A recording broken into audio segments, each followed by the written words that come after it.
This is ThriveCasters, Thriving, not surviving. tackling youth issues that matter to you.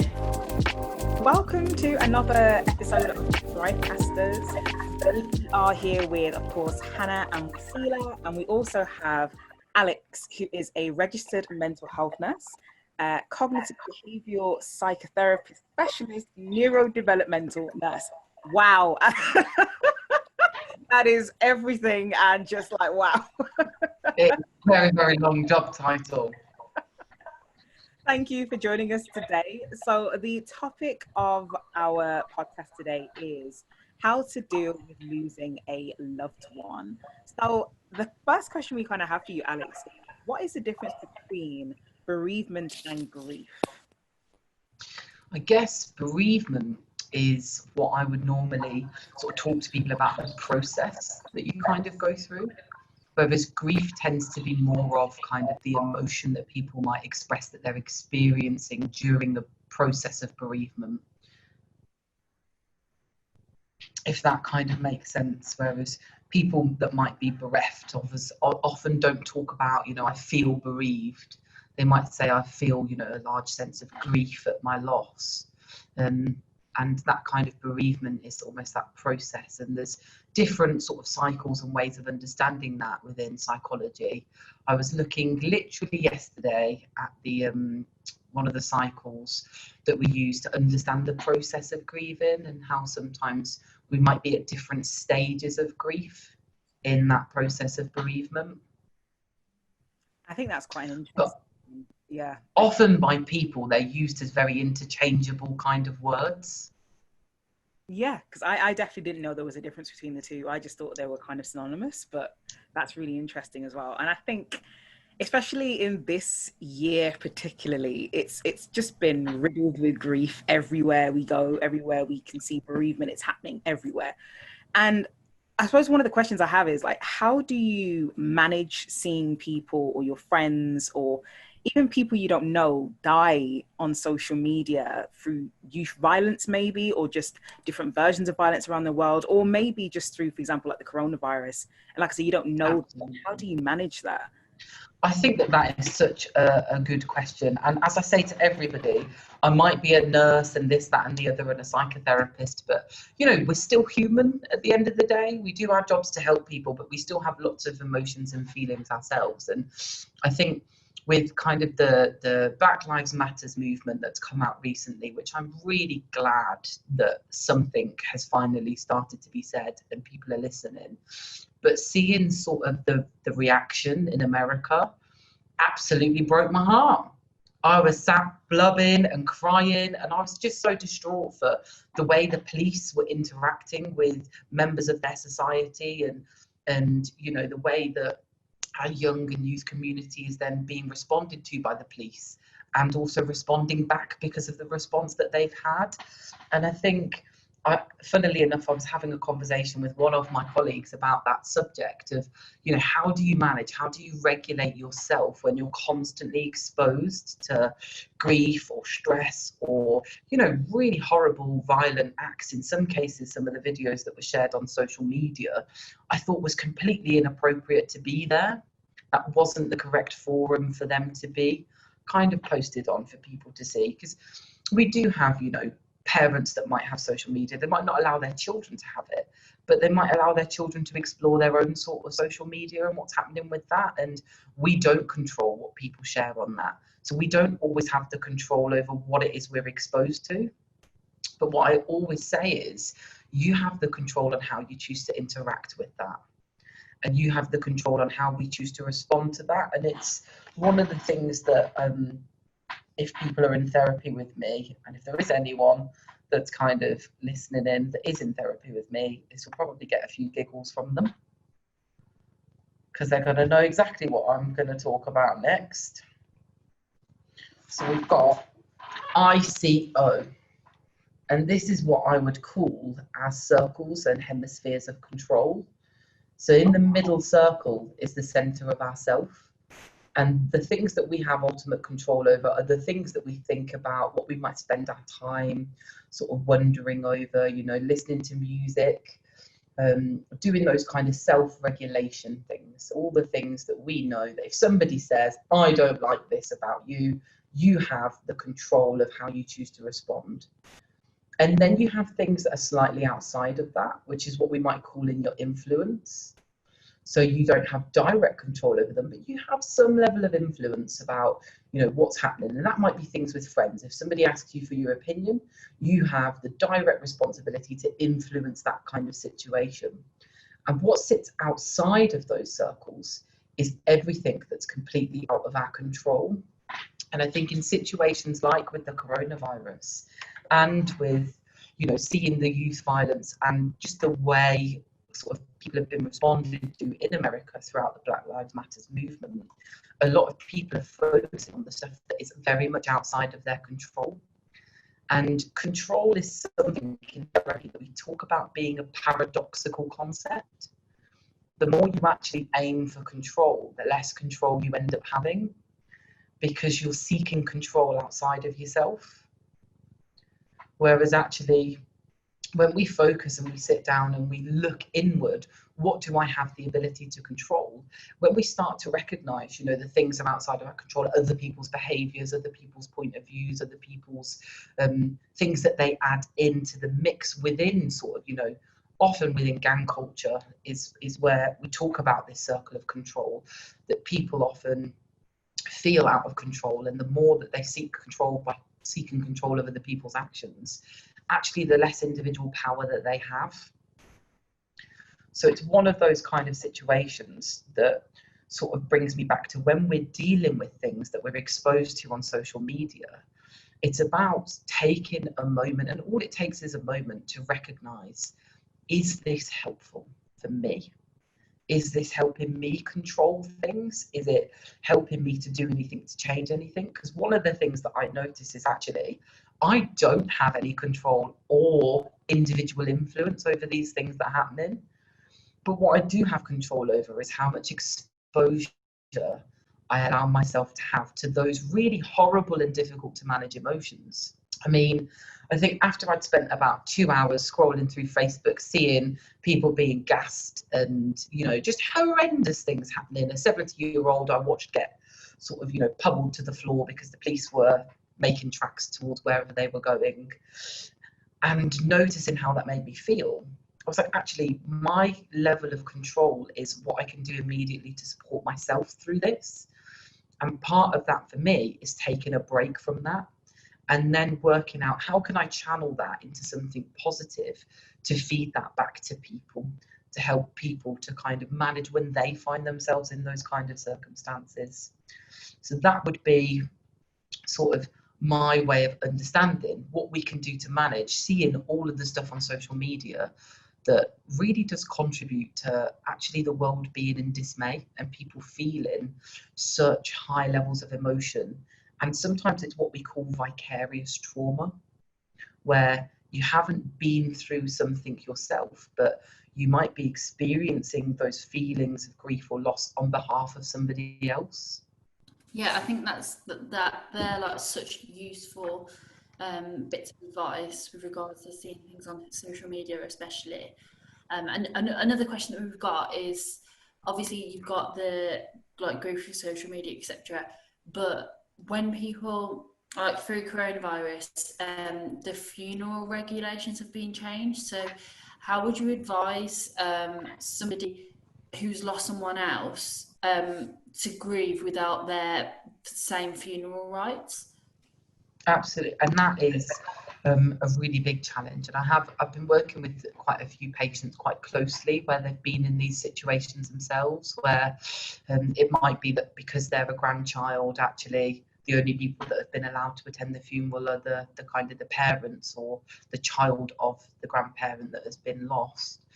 And the way I kind of would talk about things like that with people is what feels right for you to grieve and to experience this loss, because it's not something that we should be trying to escape or delay. And I think that a lot of people are in that mindset of, well, it's okay, we'll wait until the lockdown's finished to have our wake or our kind of party or our saying goodbye.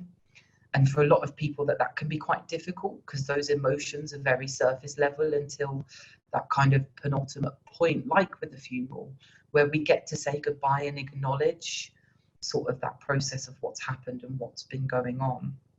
Whereas the sort of things that I would encourage people to do is to, if it feels safe to do so, spend some time with a loved one talking about that process that you're both going through and that you're going through as a family. If it doesn't feel safe to have that conversation, you know, share it with somebody that you feel might be able to help you through their own understanding of their own life experiences and the things that help them as well. Because there's never a right or a wrong for any particular person, and everybody's going to go through that sort of process in a very unique, individual way for them. And I think that when you're in that kind of position where you recognise that you're struggling with that loss, and it feels like there's a real difficulty with being able to let go because you haven't been given the opportunity to say goodbye, it's about the creative ways that we can say goodbye. And sometimes that might be thinking about, I always let people know that I have my compassionate friend who sits with me during my days and throughout all the things that I go through in my life. Her name is Barbara the Fox. And if I'm struggling to manage something, she might give me a suggestion of just simply saying, don't be so hard on yourself. It's okay to feel sad. And give me the confidence and the courage to actually just experience and express those feelings. Because I think during lockdown, a lot of people have really tried to avoid those sorts of things because we've been spending lots more time on our own and almost isolated from the support systems that we had in place before. The actually grieving process has been sort of made more difficult by that kind of feeling more alone and feeling like we're not as connected to others. And what I would say is I dispute the term social distancing, because what we're doing is physical distancing. We don't have to distance socially. Social connections are more important than they ever have been, and it's okay for there to be a little bit of physical distance as long as we're socially coming together. Yeah, I think what you said about grieving being delayed and stuff like that, especially like that is really, really difficult. Do you think in light of that maybe people have had more adverse childhood experiences and they've lost someone that's very close to them? Do you think that they may feel that they need like specific closure? Yeah, definitely. And there's some people that may, for example, have had some sort of, when we're doing ACE assessments with people and we're looking at sort of the ACEs that somebody might have experienced, people that may have had a few more experiences that would be in line with adverse child events, they might have a difficult time going through that grieving process, particularly, if it's a person that is a really strong, stable relationship for us in our life, that all of a sudden we've lost, and we're kind of, again, back to the control of being there isn't there anymore. We're not allowed to be there at the funeral in that moment. But actually the things that we can control about how we think and how we feel are still very much present for us, which a lot of people kind of forget as they look outwards to actually the frustration behind, why can't I be there? I should be able to be there. And sometimes it's almost like an added layer of grief on grief, because it's the grieving process for feeling like you've almost abandoned your loved one through that process because you haven't been able to be with them, particularly in the society where we live, where it's very multicultural and we have very different beliefs about the process that happens after loss. And certain, practices that people might be wanting to follow, certainly from backgrounds like the Muslim faith or the Catholic faith, where there's specific things that are normally done, and seeing changes in those is also quite distressing, not just for individuals, but for the whole family's experience of loss and grieving. if there's something that they would normally do or a tradition that they would normally enact at that point that may be more difficult now because people aren't able to get together and to do those things and to say those prayers and to celebrate life in the way that we would. However, it doesn't mean to say that there's a complete stop on that. You know, exactly like we're doing today, we're all sat here at home on a computer connecting and talking with each other, and we're talking about difficult stuff. And it's still okay for us to do that, even though physically I'm not sat in the same room. And it's certainly something that a lot of my patients have experienced when we've been working together. That actually, even though I'm not physically with them in that moment, I'm still there via the computer screen and able to guide them through processes in the exact same way that we would usually do that. And I think it's really interesting kind of picking up on the ACEs and how that contributes then later in life to other experiences of grief and loss, and how we grow as people to manage those other kind of adverse experiences that we might experience as an adult. And I definitely know that from my experiences of grief and bereavement and just loss in general. I think self-blame is something that I find very hard to get over. And it's like the last time I lost someone was like nearly 4 years ago, and I still can't get over that self-blame. So I just wonder, for all the listeners that are kind of like tuning in and things like that, like how would you recommend that they manage that self-blame and try to relieve that self-guilt that's probably not been put on by anybody else but themselves? But how do you? Absolutely. And sometimes what we would do, and certainly what I've done for myself, I lost my father in February last year, and that was very difficult. It was a very short space of time that he became unwell. It was quite out of the blue, and I completely understand with what you're saying there of the self-blame of, I should have done something, I'm a nurse, I should have known, I should have noticed, there should have been something, there should have been a sign. And I always say that that kind of should have is just love, and it's misguided into self-blame, because all it is I love you and I'm sorry that this happened, and if I could take it away I would. And it's almost that us and our compassionate self trying to take those sort of bad experiences away from our loved one and carry them for ourselves. And sometimes for people that can almost have a bittersweet of, well, actually it's bitter because this feels awful, but the sweet part of it is it helps me to feel connected. And what I say to people is there's often other ways in which we can connect. And I know certainly for myself, I would be thinking, and Barbara would be helping me think about, well, actually, what would your dad be saying now? Whilst you're sat here saying that you shoulda, coulda, woulda, how would he advise me to manage this? What would he be saying to me that might be helpful for me right now to hear, even though he's not physically there to hear and to listen to and to converse with? Actually, I've known him all of my life, so my concept of him is quite accurate. So I can draw on that and call on that at those times where actually I might be struggling and thinking, oh, why didn't I just, take him to hospital when there was that first little niggle that I knew that there's something could possibly have been wrong. And it's kind of reminding ourselves that actually it's likely that there wasn't things that we could have done, and there isn't a lot of things that we could have changed, but almost focusing on that helps us to stay, as I said, connected with the loved one that we've lost. And one of the things that I do, sort of leading back to that, what I can control is I can control the things that I decide to think about my lost loved one.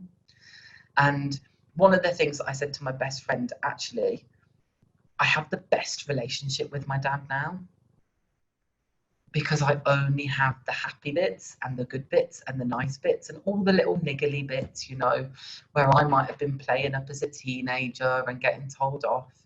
They're not emphasized anymore.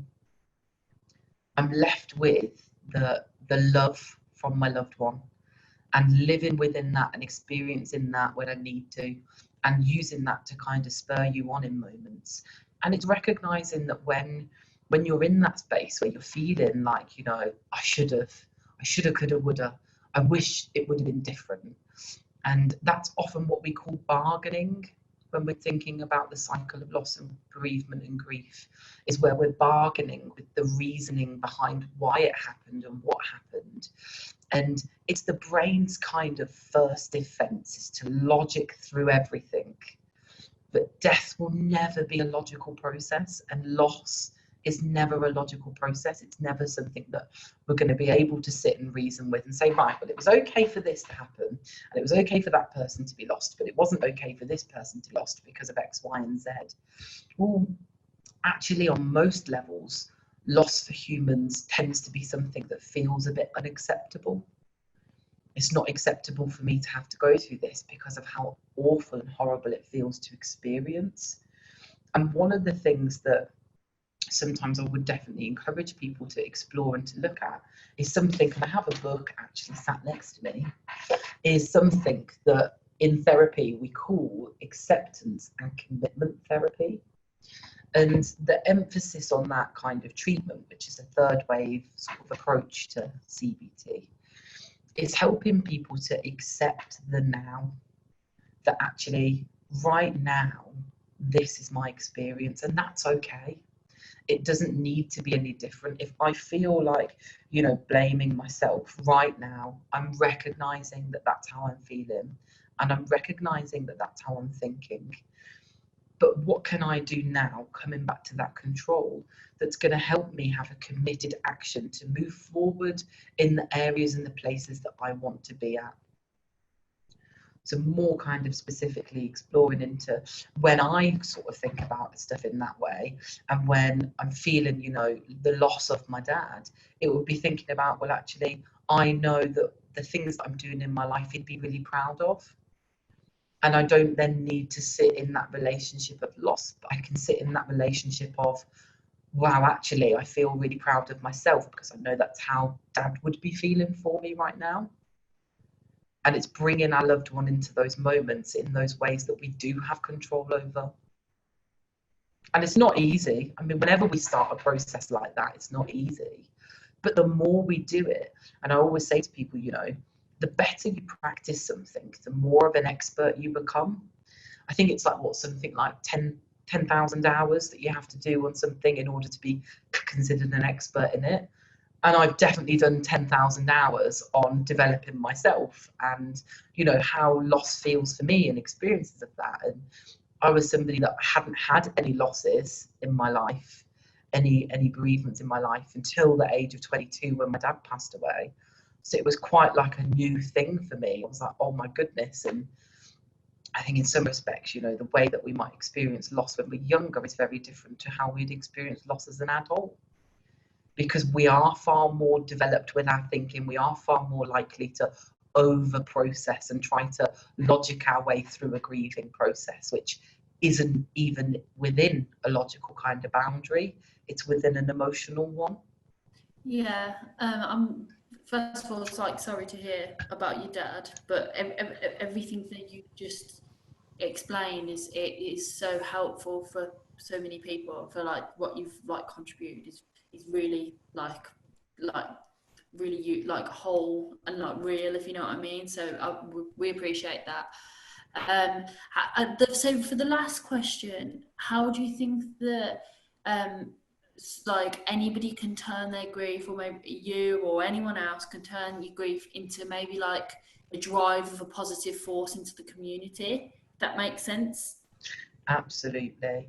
And one of the things that's important when you think about that, and I think that's a really great kind of focus and a channel for people, particularly when, you know, you've been through a grief. Often there's important things about that relationship that have meant things to you, and there's certain values that you will have had from having that relationship.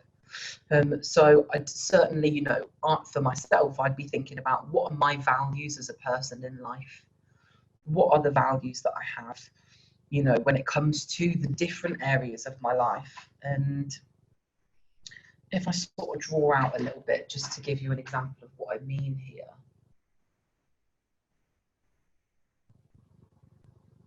So say we've got 4 areas, which obviously for a lot of people is going to be different. We're going to have more than 4.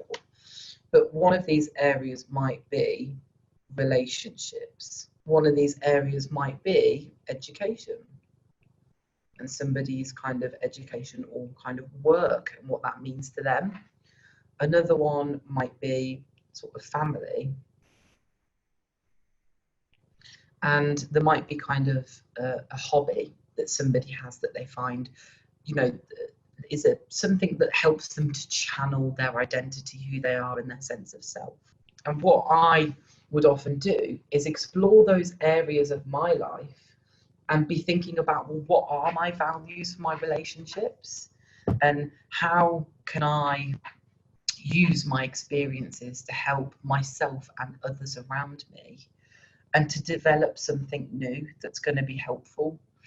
And also using that relationship that I had with my loved one that I lost, and thinking to myself, you know, what would they be spurring me on to do? What would they want to see in my life for me?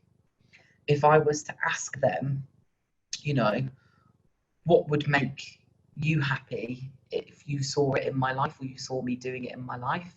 And often the only answer that we're going to get back is to see you happy. And that can give us then the permission that we need to allow ourselves to let go of that grieving process and holding on to self-blame, because actually all our loved ones would want for us is to be happy and to be able to do those things that we've wanted to do and they've always supported us to do and sort of allowed us to kind of do, and channel that then into one of those areas, or even spreading it out across all of those areas of life. So I know that my values that my father had helped me develop over my lifetime and helping me to become the person that I am today gives me values where for me relationships are, you know, a higher priority to me than financial gain, because relationships are the things that actually keep us going. We are tribal species, and we can't do without being part of a gang and a group and a tribe and having that identity. So it's thinking about, how can I now interact with that identity for myself that's helpful for others as well? And it helps me to build better connections and understanding. And I mean, we've all gone through experiencing in life that when you look back, you'd think, well, it would have been better if that hadn't happened. But you kind of don't get that opportunity to rewrite it. But what you can do is take your own narrative away from it.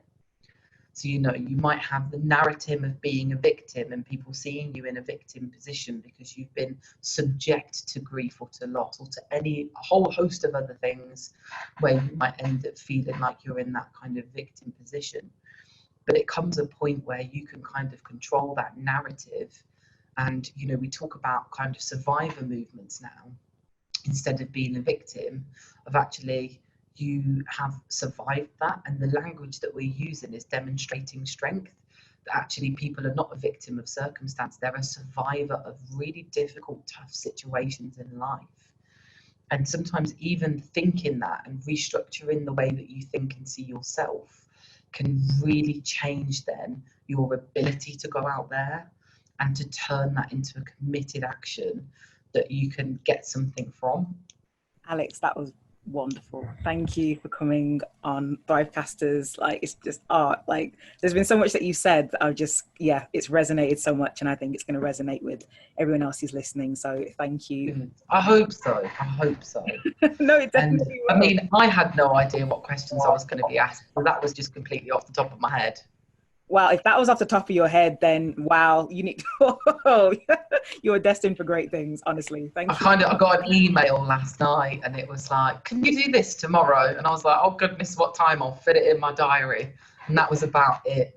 No, you did very well. Thank you. Thank you. And for all those who are listening, please don't stop engaging with us. Please go on our Instagram on onpointwm, and also follow the hashtag ThriveCasters, and we'll be back soon with more topics that mean everything and more things to you. So, see you next week. Don't forget to follow us on social media at onpointwm and hashtag ThriveCasters. Join us next time for more conversations that matter to you.